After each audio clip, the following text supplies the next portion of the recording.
കൃഷ്ണായ വാസുദേവായ ദേവകീ നന്ദനായ ച നന്ദഗോപകുമാരായ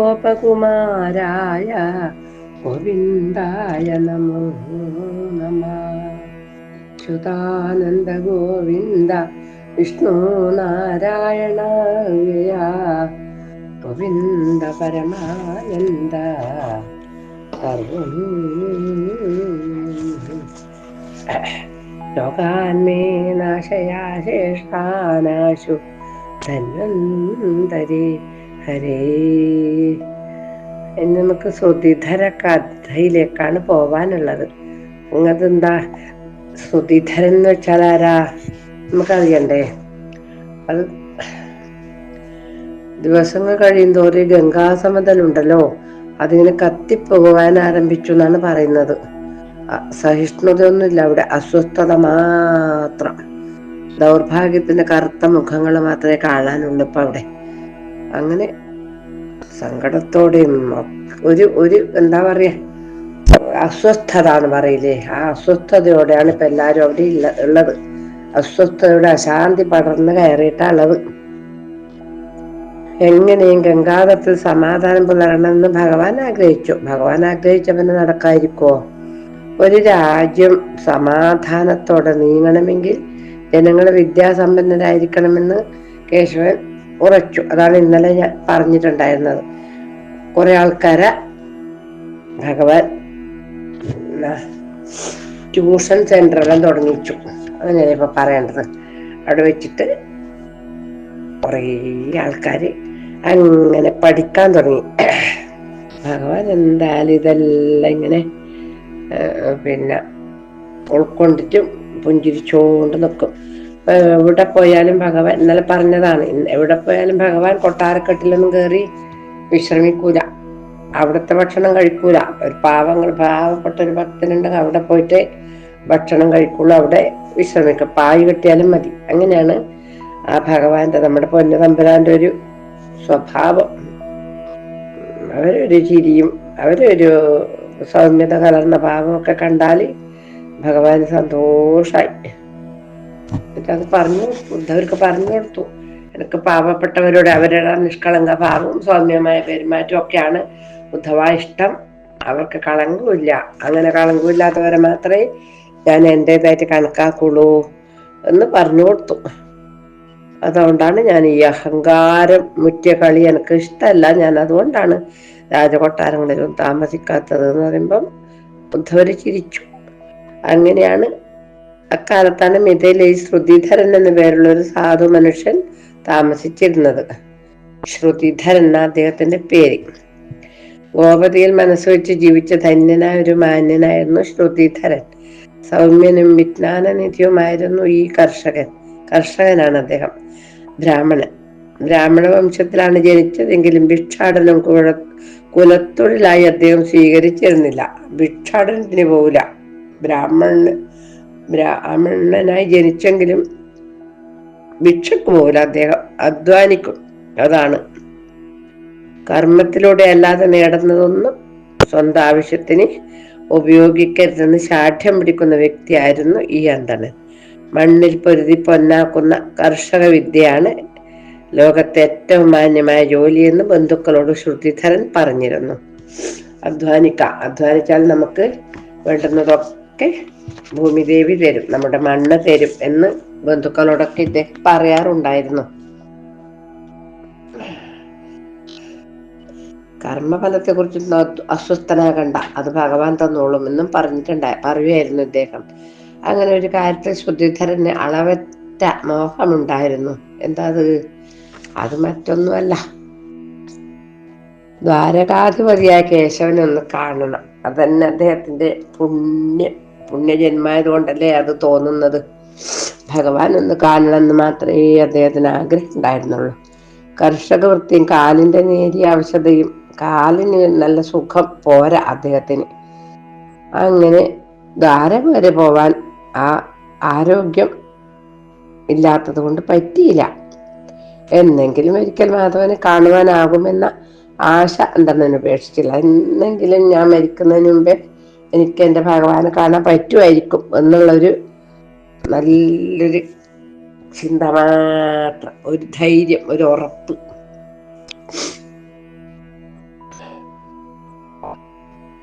ബന്ധുക്കളോടും ഭാര്യയോടും ആഗ്രഹം പറഞ്ഞപ്പോൾ അവർ ചിരിച്ചതേയുള്ളൂ. അവർക്ക് അറിയാം പോകാൻ പറ്റൂല, ഇങ്ങനെ പറയുന്ന മാത്രല്ലേന്ന് അവർക്ക് തോന്നി. ഭൂസുരനെ ഒരു അവശഭക്തനായി കണ്ട് പരിഹസിച്ചിരിക്കുകയാണ് അവർ ചെയ്തത്. ഉണ്ടാ, ഇതാണ് നമ്മുടെ പൂന്താനത്തിന്റെ കഥ. ഇങ്ങനെയൊക്കെ ആയിരുന്നില്ലേ? അതുകൊണ്ട് വല്ലാത്തൊരു ഭക്തി, വേണ്ടാത്ത ഭക്തി എന്നൊക്കെ അങ്ങനെ പറഞ്ഞിട്ട് ഇന്നുണ്ടല്ലോ ഭക്തി, കുറച്ച് ഭക്തിയൊന്നുമില്ല. ഭക്തി ഭഗവാൻ തരില്ല. അത് ആദ്യം എല്ലാരും മനസ്സിലാക്കുക. ഭക്തരാണ് നാം എന്ന്. ഇപ്പം ഒരു ക്ഷേത്രങ്ങളില് എന്തെങ്കിലും ഒരു ഉത്സവം നടക്കുന്നുണ്ടെങ്കിൽ അടുത്ത അനൗൺസ്മെന്റ് കേൾക്കുമ്പോൾ എനിക്ക് ചിരി വരും. ഭക്തജനങ്ങളെ എന്താ, ആരാ ഈ ഭക്തജനങ്ങള്? അവിടെ പോകുന്നവരൊക്കെ ഭക്തിയുള്ളവരാണോ? അല്ല. അതിലെല്ലാ വിഷയക്കാരും ഉണ്ട്. ഒരു ക്ഷേത്രങ്ങളിൽ ഉത്സവത്തിന് പോകുന്നത് പെണ്ണുങ്ങളെ മുട്ടിയൊരുമി നടക്കാ, ആരുടെങ്കിലും കഴുത്തില് വല്ലതും സ്വർണ്ണാഭരണങ്ങൾ ഉണ്ടെങ്കിൽ അത് പിടിച്ചു പറിക്കാം, പിന്നെ അതെ ടൂൾസ് ഉണ്ടെങ്കിൽ തട്ടിപ്പറിക്കാം, ഭക്ഷണം കഴിക്കാം. ഇങ്ങനെയൊക്കെയുള്ള ചിന്ത കൊണ്ട് പോകുന്നവരുണ്ട്. ശരിക്കും ഭാഗവതം പറയും, എത്ര വളരെ വളരെ വളരെ ചുരുങ്ങിയ ആൾക്കാരെ, 10ഓ 12ഓ ആൾക്കാരാ മറ്റേ ഭക്തന്മാരെന്ന് പറയാനുള്ളൂ എന്ന് പറയും ഭാഗവതം. അതുകൊണ്ട് ഈ ഭഗവാനെന്ന് വിളിക്കുന്നുണ്ടെങ്കിൽ തന്നെ ഇന്നിപ്പോ ഇന്ന് കലിയുഗമായതുകൊണ്ട് വളരെ പരിഹാസമായി. അപ്പം ദ്വാപരയുഗത്തിൽ തന്നെ അങ്ങനെ ആയിരുന്നു എന്നല്ല ഇപ്പൊ നമ്മൾ മനസ്സിലാക്കേണ്ടത്. എന്തിനാ പരിഹസിക്കുന്നത്? അദ്ദേഹം ഭഗവാനെ വിളിച്ചോട്ടെ, അതിന്റെ ഫലം അദ്ദേഹത്തിന് കിട്ടും, ഉറപ്പല്ലേ അത്? ഇങ്ങനെ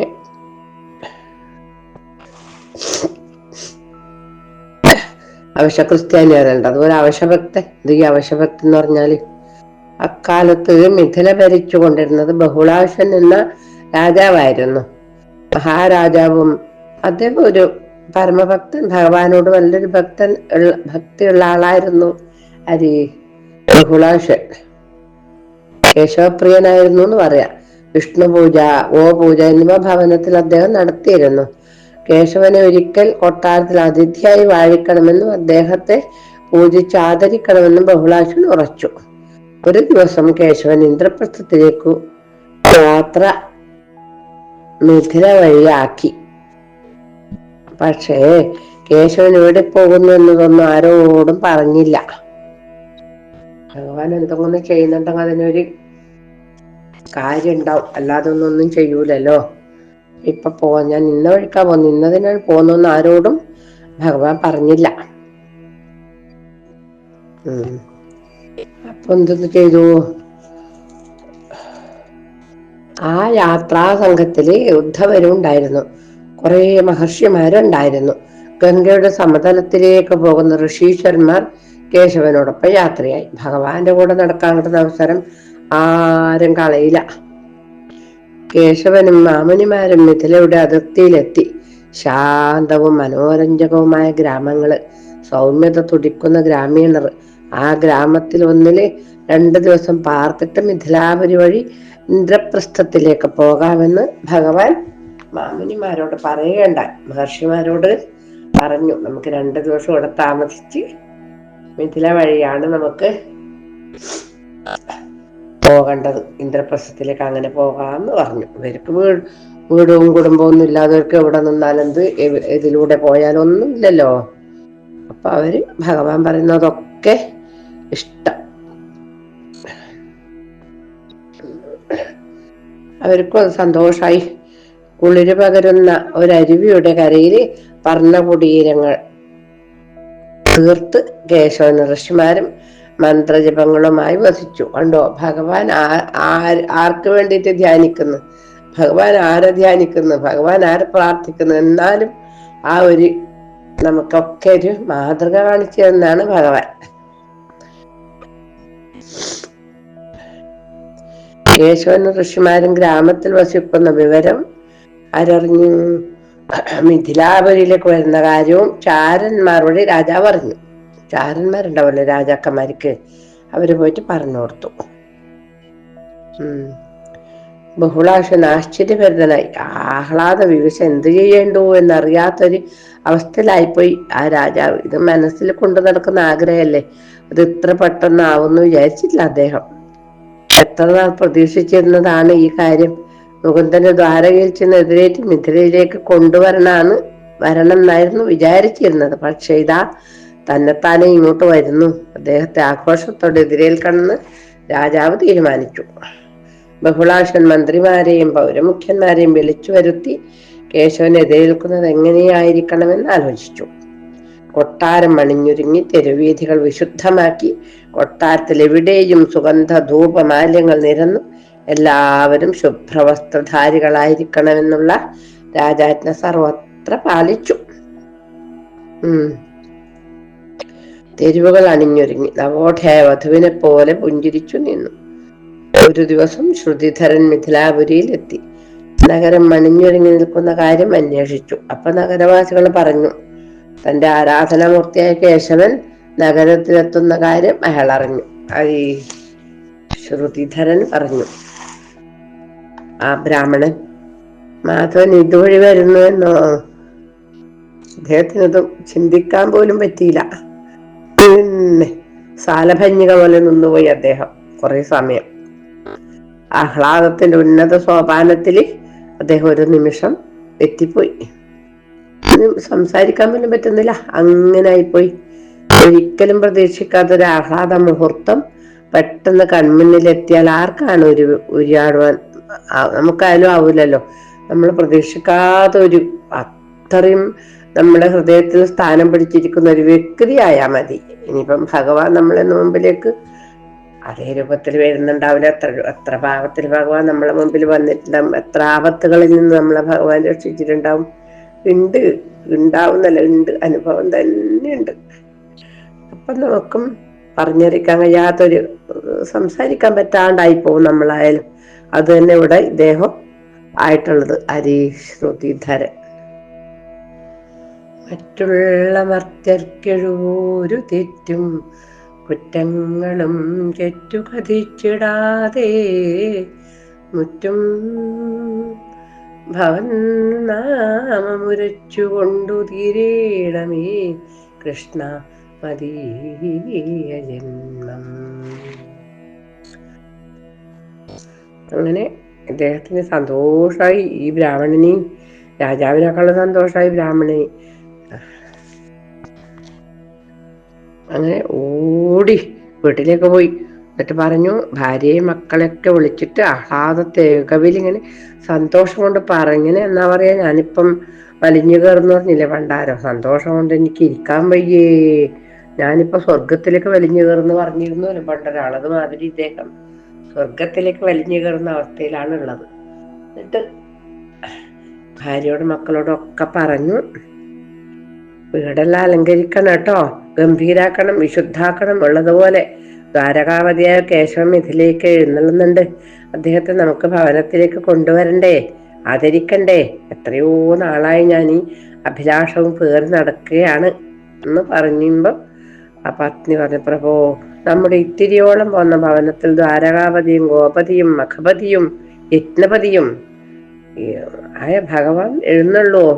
എനിക്കത് വിശ്വസിക്കുവാൻ കഴിയുന്നില്ലല്ലോ പ്രഭോ. അങ്ങയുടെ പെരുമാറ്റം മറ്റുള്ളവർക്ക് പരിഹാസത്തിന് വഴിയൊരുക്കുമെന്നാണ് എൻ്റെ സംശയം എന്ന് പത്നി എന്തായാലും പരിഹസിക്കൂലല്ലോ. അപ്പൊ പണ്ടത്തെ പത്നിമാരെല്ലാം ഭർത്താവിന്റെ അജ്ഞാനവർത്തികളും ഭർത്താവിന് ജീവന് തുല്യം, അതോ ദൈവത്തിന് തുല്യം സ്നേഹിച്ച് ബഹുമാനിക്കുന്ന ആൾക്കാരായിരിക്കും. ഒന്നാമത് ബ്രാഹ്മണ സ്ത്രീകള്,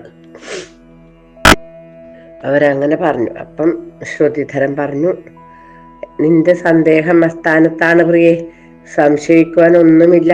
മാധവൻ ഞാൻ വിളിച്ചാൽ വരും, ഉറപ്പാണ്. സ്ഥിതചിത്തൻ സംശയാലും ആവാൻ പാടില്ല കേട്ടോ. കേശവൻ സമ്പത്തിന്റെ ഗരിമാവല്ല നോക്കുന്നത്, ഭക്തിയുടെ ആഴമാണ് എന്ന് പറഞ്ഞു.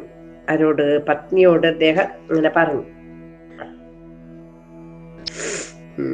അവരൊന്ന് ചിരിച്ചു, പിന്നൊന്നും പറഞ്ഞതുമില്ല. ഗ്രാമത്തിൽ ആനന്ദത്തോടെ മാമുനിമാരുമൊത്ത് വസിച്ചതിന് ശേഷം കേശവൻ മിഥിലാപുരിയിലേക്ക് എഴുന്നള്ളി. മാധവനെ ഹാർദമായി സ്വീകരിക്കുവാൻ മിഥിലാ നഗരവും രാജകൊട്ടാരവും അണിഞ്ഞൊരുങ്ങി നിന്നു. ദേവേന്ദ്രന്റെ കൊട്ടാരം പോലെ മിഥില ശോഭിച്ചു. മാധവൻ നഗരവീഥിയിലെത്തി. മഹാരാജാവ് ആഹ്ലാദത്തോടെ മാധവൻ എതിരേറ്റു. പൗരമുഖ്യൻ കേശവൻ ഉപചരിച്ചു. മിഥിലയുടെ ഓരോ അണുവിലും ആനന്ദം തുടിച്ചു നിന്നു. വാത്സല്യം വഴിയുന്ന വദനത്തോടെ മാധവൻ എല്ലാവരെയും വീക്ഷിച്ചു. ഇതിൽ പരെന്ത് വേണം? അവർക്കൊക്കെ കിട്ടാനുള്ളത് മുഴുവനും കിട്ടി.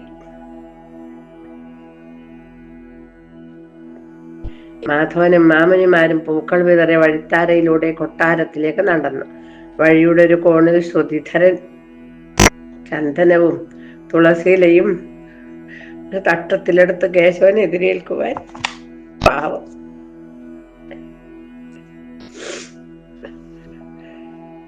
നിൽക്കുകയായിരുന്നു അദ്ദേഹം. പത്നിയും മക്കളും പല പ്രാവശ്യം അന്തണനെ പോകരുതെന്ന് ഉപദേശിച്ചതാണ്. എങ്കിലും കേശവന്റെ ഭവനത്തിലേക്ക് കൊണ്ടുവരണമെന്ന് ഉറപ്പിച്ചാണ് അദ്ദേഹം പോയത്. വഴിയോർത്ത് ജനം തിങ്ങിക്കൊണ്ടിരുന്നു. മനോഹരമായി അണിഞ്ഞൊരുങ്ങിയ അനേകം ജനങ്ങള് ദ്വാരകാപതി ഒരു നോക്ക് ഉറ്റുനോക്ക് കണ്ടാ മതി എന്നുള്ള ഗുരുവായൂരിപ്പോ നമ്മൾ കാണുന്നില്ലേ, ഉറ്റുനോക്ക് ആ പാതാളാഞ്ജന വിഗ്രഹം. പാതാളാഞ്ജന വിഗ്രഹം തൊഴുതു നാം സായുജ്യമർന്നിടുക എന്ന് പറഞ്ഞതുപോലെ ആ ഭഗവാന സ്വന്തം ശരീരത്തോടു കൂടി ഇങ്ങനെ നടന്നു വരുന്നത് കണ്ടാലായിരിക്കാം മതിയാവുക, ആർക്കാന്ന് കണ്ടാലും തൃപ്തിയാവുക ഒന്നുമില്ല. ആർക്കും എത്ര കണ്ടാലും തെക്കിത്തിരക്കി പിന്നെയും കാണണം എന്നുള്ളൊരു വിചാരം തന്നെയല്ലേ ഉണ്ടാവുള്ളൂ. അങ്ങനെ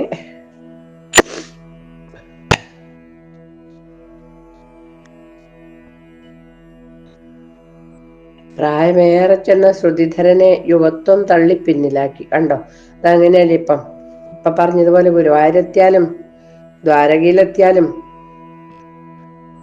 എവിടെ എത്തിയാലും ഇങ്ങനെയാണ്. നമ്മളെ ആരോഗ്യം ഇല്ലാത്തവരാകുമ്പോ തള്ളി പുറകോട്ടാക്കും. വീണെങ്കിൽ വീണു, ആ വീണ ശരീരത്തിൽ കയറി ചവിട്ടിട്ട് മറ്റുള്ളവർ പോകും. പരമഭക്തന്മാരെന്നാണ് ഭാവമെങ്കിലും ഇതൊക്കെയാണ് കാണാൻ കഴിയുക. കരത്തിലിരുന്ന് ചന്ദനവും പൂവും പൊഴിഞ്ഞു പോവുകയും ചെയ്തു. പാപം, യാഥാർത്ഥ്യം പറഞ്ഞാൽ എന്താണ്, കരഞ്ഞു പോയി. കരയില്ലേ പിന്നെ?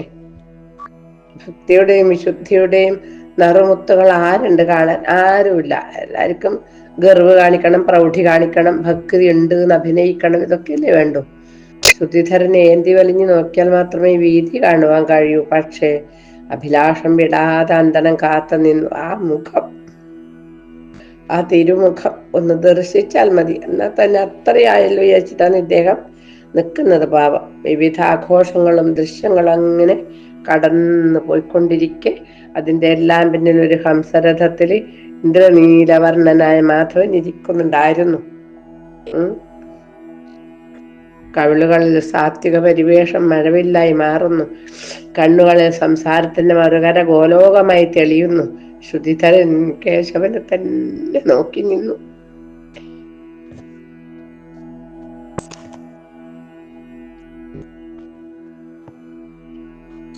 ഭഗവാൻ പറഞ്ഞു, തേര് നിർത്താൻ.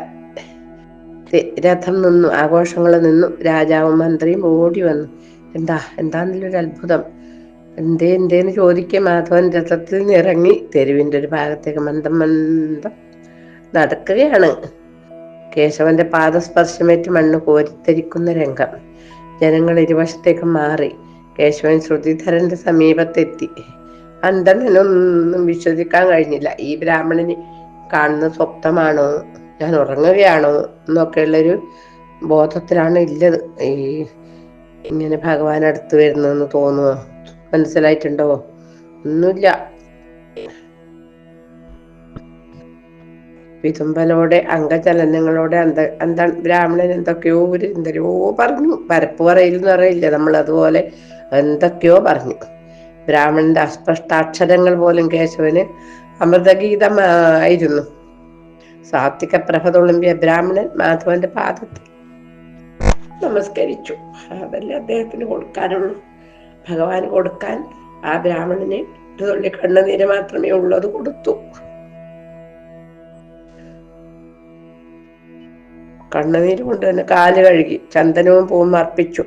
നിറദീപം തെളിയുന്ന നിറമിഴിയോട് അന്തകൻ നിന്നു. ഇങ്ങനെ സന്തോഷം. ആ കണ്ണിൽ നിറയെ നിറദീപങ്ങളാ കത്തിച്ചു വെച്ചതുപോലുള്ള പ്രകാശമായിരുന്നു. പുഞ്ചിരി തഞ്ചുന്ന വദനവുമായി മാധവൻ പറഞ്ഞു, വരൂ.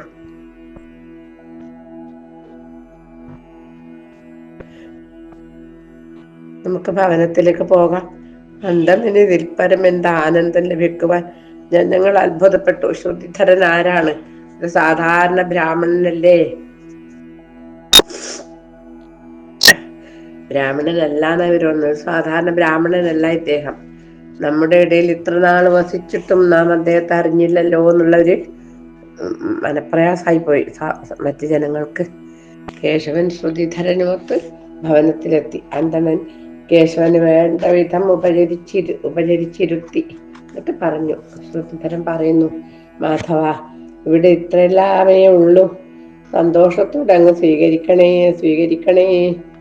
ബ്രാഹ്മണ ഭാഷണം കേട്ട് കേശവൻ പറഞ്ഞു, ദ്വിജശ്രേഷ്ഠ, മഹാബ്രാഹ്മണ, ഉപഹാരമല്ല, മനസ്സാണ് പ്രധാനം. ഒരു തുളസിത്തളിരും കാശിത്തുമ്പയും പച്ചവെള്ളവും തന്നാലും ഞാൻ തൃപ്തനാകും. നിഷ്കളങ്കന്റെ ഒരു നോട്ടം മതി എന്റെ ഹൃദയം നിറക്കുവാൻ. അതൃപ്തന്റെ മിഷ്ടാന്ന ഭോജനം വിഷം ചേർന്ന ഭക്ഷണം പോലെ ഞാൻ ത്യജിക്കും. പ്രിയപ്പെട്ട ബ്രാഹ്മണ, താങ്കളുടെ പരിചരണത്തിൽ ഞാൻ അനുഭവിക്കുന്ന ആനന്ദം നിയന്ത്രണാതീതമാണ്. അത്ര എനിക്ക് സന്തോഷായി. അത് ഇതന്നല്ലോ ദുര്യോധനോട് പറഞ്ഞിനി. അത്യന്തം ഭക്തനാകും വിതുരരുടെ ഗൃഹത്തിങ്കലാണിന്ന്. നന്നായത്താഴം ഭുക്തിയോർത്താൽ അതിരസമതിനുണ്ടേറിടും. കൂറുമൂലം എത്തിയിടും നാളെ നേരം പുലരുമളവിൽ ഞാൻ വന്നു വേണ്ടും പ്രകാരം വൃത്താന്തം സർവമോദിത്തരമുട് പിരിയാമല്ലയോ കല്യബുദ്ധേ. ഭഗവാൻ പോയല്ലോ ദൂത് പറയാൻ. ആ സമയത്തുള്ളൊരു രംഗാണത്. എനിക്ക് ഊണിന് നമ്മോട് ഒരുമിച്ചു കൂടാം. വേണമെങ്കിലേതും മടിയില്ലതിന് ചേണാർന്ന വട്ടങ്ങൾ അനേകമുണ്ട് കാണാം. അതെല്ലാം പതിവാണെനിക്ക്. അരി പറയുന്നു അഹങ്കാരിയ ദുര്യോധനൻ. അപ്പോഴും ഭഗവാൻ പറഞ്ഞതാണ്, എനിക്ക് അതൊന്നും വേണ്ട. എൻ്റെ വിതുരരുടെ വീട്ടിൽ കഞ്ഞി ചമ്മന്തിയും കിട്ടിയാൽ മതി, ഞാൻ അവിടത്തേക്കാണ് പോകുന്നത് എന്ന് പറഞ്ഞതുപോലെ ആണ് ബ്രാഹ്മണനോട് പറയുന്നത്. കേശവൻ പുഞ്ചിരിച്ചു. ശ്രുതിധരന്റെ കവിളിലൂടെ ഒഴുകിയിറങ്ങിയ കണ്ണുനീർ ഭഗവാന്റെ പാദത്തിൽ മുദ്രയായി പതിച്ചു. അന്തണൻ ആനന്ദം നൽകി കേശവൻ രാജകൊട്ടാരത്തിലേക്ക് പോവുകയും ചെയ്തു. ബഹുലാശനും ആശീർവാദം നൽകി ഇന്ദ്രപ്രസ്ഥത്തിലേക്ക് തിരിച്ചു. ബഹുലാശൻ പോയി. പിന്നെന്തെന്ന്, അവിടെയും വന്നു ചതി. എവിടെ എല്ലാ ദിക്കിലും ചതിയല്ലേ പ്രധാന വിഷയം. ചതി. ഇന്ദ്രപ്രസ്ഥത്തിൽ വെച്ചുണ്ടായ പരാജയം ദുര്യോധനെ വല്ലാതെ അസ്വസ്ഥനാക്കി. മനോരഞ്ജകമായ സഭാമണ്ഡപം എങ്ങനെയും അധീനത്തിലാക്കണമെന്ന് ദുര്യോധന ഉറച്ചാ മതി, ആശിച്ചാ മതി. ദുര്യോധനും ദുശാസനും കർണനും ഇതൊരാഗ്രഹത്തിന് കൂട്ടുനിൽക്കുകയും ചെയ്തു. അതങ്ങനെയാണല്ലോ. യുധിഷ്ഠിരന്റെ രാജസൂയ യത്നം സുയോധനന് സഹിക്കുവാൻ കഴിഞ്ഞില്ല. ധർമ്മജന്മാവിൻ പണവും പ്രതാപവും നന്മയും കണ്ടു സഹ്യാനിക്കയ്യോ പനി പിടിച്ചു അമ്മാവാന്ന് പറഞ്ഞതൊരു വരികളുണ്ട് മഹാഭാരതത്തില്. അതുപോലെ പനി പിടിച്ചു ഇദ്ദേഹത്തിന്. ധർമ്മത്തെ ചക്രവർത്തിയായിരിക്കുന്നു. ഈ രാജസൂയം നടത്തിയ ചക്രവർത്തിയായ അദ്ദേഹം. സാമന്ത രാജാക്കന്മാരും അവരുടെ പടയും രാജാവിനെ സഹായിക്കുകയും ചെയ്യും. ഇനി യുദ്ധത്തിലെല്ലാം ധർമ്മജൻ ജയിക്കുകയും ചെയ്യും എന്ന് മാത്രമല്ല, ഗംഗാസമതലത്തിലെ വളരെ ശക്തരായ 2 രാജാക്കന്മാരെ അവർ ഇല്ലാതെയും ആക്കിയിരിക്കുന്നു. ഇതൊക്കെ വിചാരിച്ചിട്ട് ജരാസന്ധന്റെ ശിശുപാലന്റെ മരണം ദുര്യോധന് അസഹനീയമായ വാർത്തയായിരുന്നു. നല്ല കാര്യമായിപ്പോയി. ഇന്ദ്രപ്രസ്ഥത്തിന്റെ മഹിമയിൽ വേദനിച്ച് ഏകാന്തതയിൽ തലകൊമ്പിട്ടിരിക്കുന്ന ദുര്യോധന് ശകുനി സംരക്ഷകനായിരുന്നു. ശകുനിയാണ് എല്ലാറ്റിന്റെയും മൂർത്തിഭാവം. ആ ശകുനി അങ്ങനെ ശ്രീകൃഷ്ണ ഗോവിന്ദ ഹരേ മുരാരേ ഹേ നാഥ നാരായണ വാസുദേവ, നാമങ്ങളീ മട്ട് സദാ ജപിച്ചു തീരേണമേ കൃഷ്ണ മദീയ ജന്മം.